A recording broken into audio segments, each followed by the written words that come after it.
What up, you guys? Today I want to show you guys a trailer for something called Surviving Comics. Surviving Comics is a documentary kind of talking about the impending doom of the comic book retail space in 2024, and I think it's very interesting as someone that kind of grew up in the 90s, right? I was a teenager in the 90s doing my thing, and I remember seeing a bunch of comic book shops going belly up, and at that I kind of feel bad now that I'm older because I was a vulture and I would go in there and be like, 20 comics for $1? Like, here's $2, give me 40 of them. Once again, we're here to talk about Surviving Comics. It's going to be a documentary that's highlighting different comic book shops in different areas of the United States and kind of what they're going through and what they're seeing occur on the comic book landscape. It's something that I think is going to be very interesting, and I just kind of wanted to show you guys the trailer real quick, and not just show it, but also react to the trailer. People ask me, what do you do for a living? I say I'm a happiness dealer, and they start laughing like, what do you mean? Did you sell drugs? I'm like, no, I sell comic books. Comic books make people happy. Comics are the latest iteration of an art form that's been around for millennia. When you read a comic book, you go into a fantasy world. At some point during the week, you need escapism. I believe comic books are the greatest American art form. I'd put it up there against anything. You can walk into a comic book shop any day of the week and find something in common with somebody that you have nothing else in common with. It's important that we let people know comics is a thriving art form.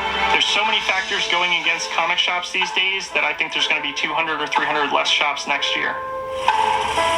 Keeping a comic book store. Which, that's a very interesting number, because what it makes me wonder is how many comic book shops are there and what is the normal percentage of comic book shops that are closing. Another thing that I want to comment on thus far is, like, there's always going to be escapism, but I don't like the idea that comic book is just a form of escapism. There's movies that are made for escapism, like Transformers, and then there's movies that are meant to make you think about the human experience, historical things, like maybe like something like Dunkirk. And so, you know, art is like that. It's not just one size fits all. So the fact that they're already grouping up all comic books as this escapism just lets me know that some of the comic book retailers that are being interviewed in this might not fully understand, you know, might have an outdated perception of what comic books are or what they can be. Store around is a measure of success. The outside world is not always appreciative of what it takes. It's a very difficult business to keep afloat. You will have to be resilient and flexible. It's adapt or die. That is what we do. It can be draining. When a customer asks me, what's this book about? I've got about 25 words to sell that customer on that book. We have to sell the idea of comic books to them. You can unload these boxes, you can put the comic books on the shelf, but they're not going to sell themselves. Today's world, our number one competitor is actually online retailing. Why am I going to buy the same product from your store marked up when I can get it online for cheaper? Sometimes people don't really understand the type of money that's spent on comic books. When you started seeing the first $1 million plus sales, people started thinking, there must really be something here. We've done like 30,000 in sales in 4 hours, you know, which is kind of crazy when you think about it. Increased value brings increased respect in our society. Not everybody's in it for the money, but it's also really nice when you can buy something for one price and sell it for a higher price later on. It's kind of the American way.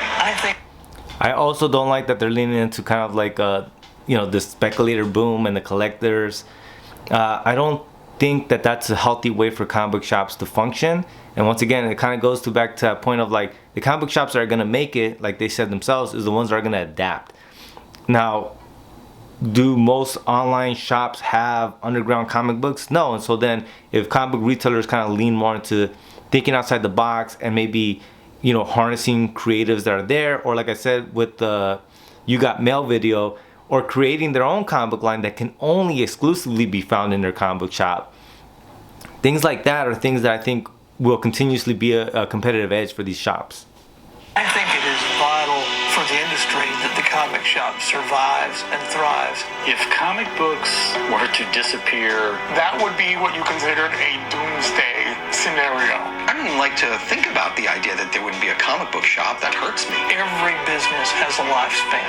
We're not going to be around forever. Nobody is. That's really going to be up to the people. Marvel and DC just don't care. It's just all about the bigger corporations that own them and putting money in stockholders' pockets. Every big corporation has an agenda, and it just depends on what side of the agenda the comic book industry lands.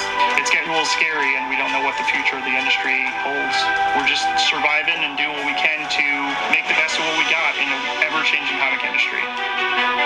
The other thing that brought to mind for me, at least, was they're talking about Marvel and DC and these big corporations, and it's always funny to me because then you think about like some of the bigger publishers that don't rely on their big corporate entities that hang over them, right? Like Image, right? Fantagraphics, you know, Dark Horse is not owned by anything large, right? So like, you know, excluding like the IDWs and Marvel and DC that are owned by these big companies that sit over them, right? You have comic book publishing companies that literally make their money off of the comic books they publish. That sounds like that would be who you would want to back on. That you would want to carry more Image comics, because Image is probably one of the publishers that would lean more into creating, you know, special one-offs and things like that. Fantagraphics is another one that I can see showing up and showing out for comic book retailers. But the comic book retailers, once again, they've cornered themselves with Marvel and DC, and that's why a lot of this discussion is always revolving around Marvel and DC. Nonetheless, I am going to add the information for Surviving Comics in the link down below, because I do think that we should be documenting what's occurring. It's going to be interesting to see how all this unfolds, and all these first-hand accounts of different shops and what they've gone through definitely is going to be something for us as creators, as people that like the comic book industry, to just see how it unfolds, because it's going to indicate to us kind of what the comic book landscape is going to be like. But alright guys, as always, thank you so much for watching. Please like, share, and subscribe. I'll see you guys next time. Lates.